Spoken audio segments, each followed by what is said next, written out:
জীবন কখন কাকে কোন পরিস্থিতিতে নিয়ে আসে সেটা আমরা কেউ জানি না। সব কিছুই মনে হয় সৃষ্টিকর্তার পরিকল্পনায় ছিল।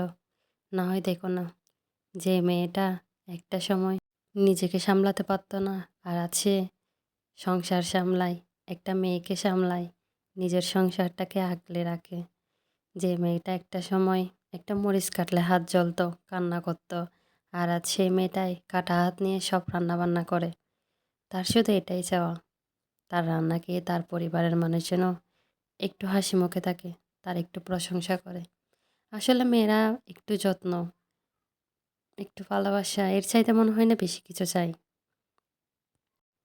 একটা সময় ছিল নতুন জামা কেনার, নতুন জুতা কেনার, সেটা পরার, ছবি তোলার কত শত আগ্রহ ছিল।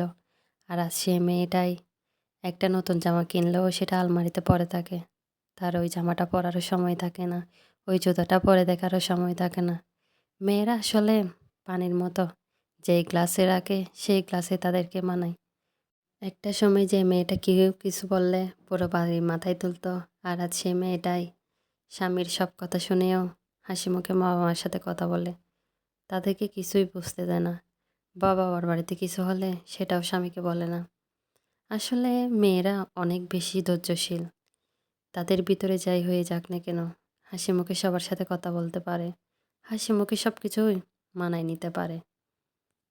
সারাটা দিন তার শুধু চিন্তা, কিসে তার সন্তান ভালো থাকবে, কিসে তার সংসারটা ভালো থাকবে, কিসে তার স্বামী ভালো থাকবে। স্বামী, সন্তান এসব করে করে একটা মেয়ে সারাটা জীবন পার করে দেয়। কিন্তু বোকা স্বামী সেটা বোঝে না। দিন শেষে বুঝিয়ে দেয়, পর কখনো আপন হয় না। পর সে তো সবসময় পর, সে তো ১০ হাত দূরের। যতই যাই হয়ে যাক না কেন, পর সবসময় পরে থাকে। যতই তুমি আপন করো না কেন, কোনো দিন তোমার আপন হবে না।